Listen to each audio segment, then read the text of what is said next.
Are you stuck in the same loops over and over? You've seen it before.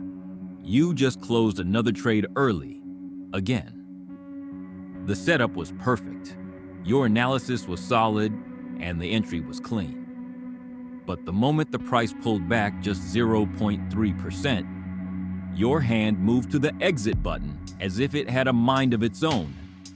And now, you're watching that same trade run exactly where you predicted, without you.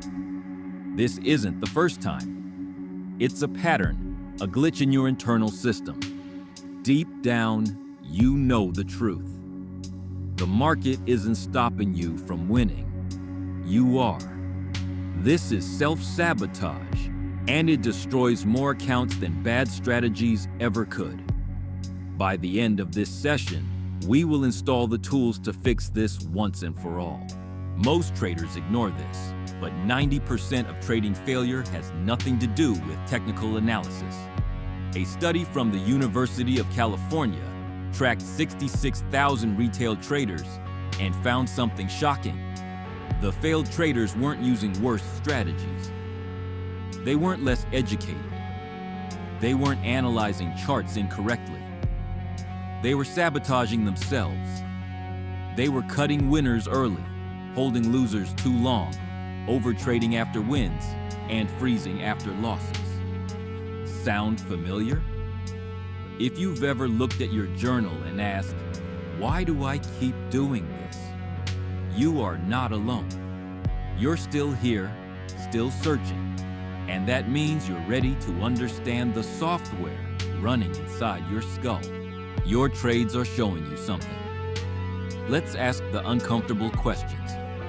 When you cut that winner early, what were you really afraid of? Was it the loss? Or was it the fear of being wrong?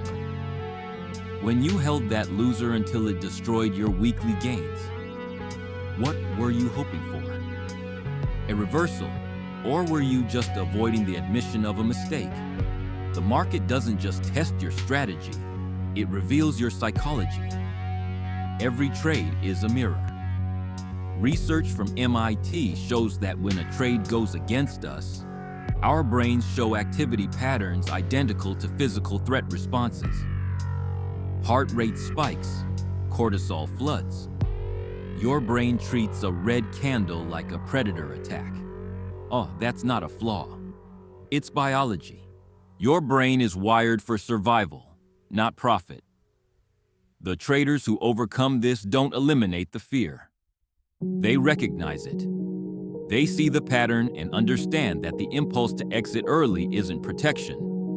It's the wounded ego trying to avoid discomfort. I once knew a trader who realized he closed trades the same way he avoided difficult conversations as a child. He'd bail before things got uncomfortable. Think about your last 5 losses. How many were bad setups, and how many were good setups mismanaged because you couldn't handle the emotional tension?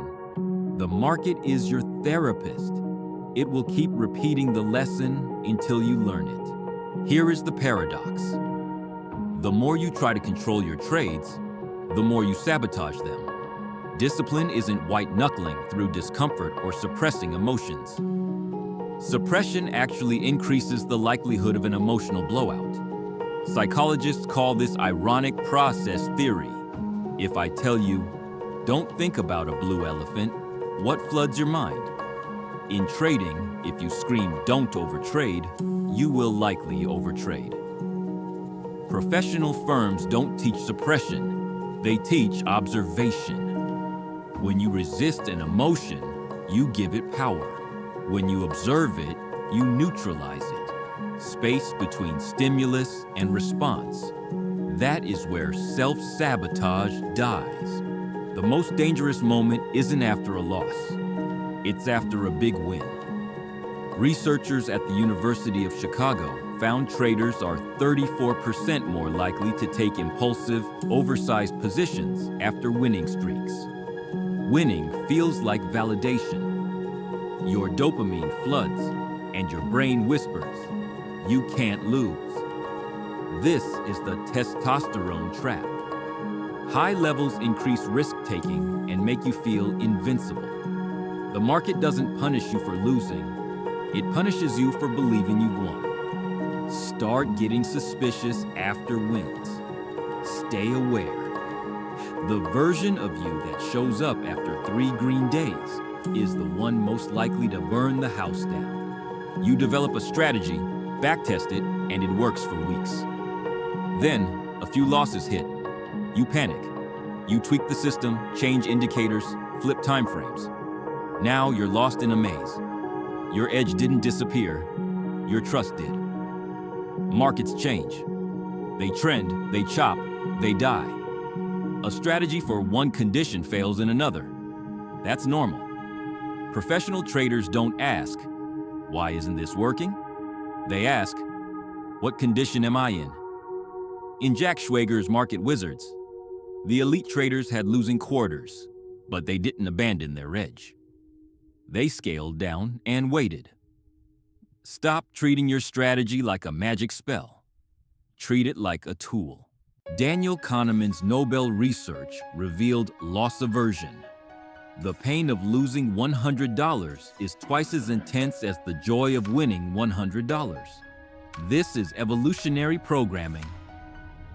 Your ancestors survived by avoiding loss, but in trading, this instinct destroys you.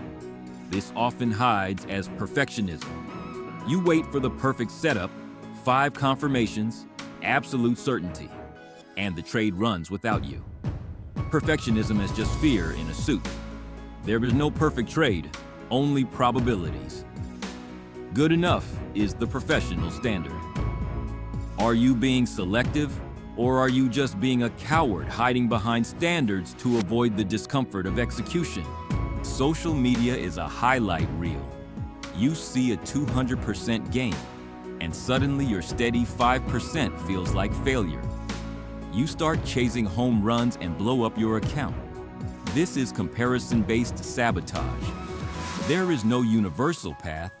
There is only your path. Many suffer this in silence, feeling like an imposter. But every legend has sat where you are, feeling one trade away from quitting. The difference? They joined communities, found mentors, and stopped pretending. Self-sabotage thrives in isolation. When you share your struggle, the stories your brain tells you lose their power. You aren't broken. You're human. Self-sabotage is a role you've unconsciously accepted, but roles can be rewritten. You don't rise to the level of your goals. You fall to the level of your identity. Professional traders don't avoid mistakes because they are disciplined. They avoid them because they are people who don't make those mistakes. First, name your pattern. Second, understand why it happens. Third, decide who you are becoming. Act from that identity, one trade at a time. Your next trade isn't a position.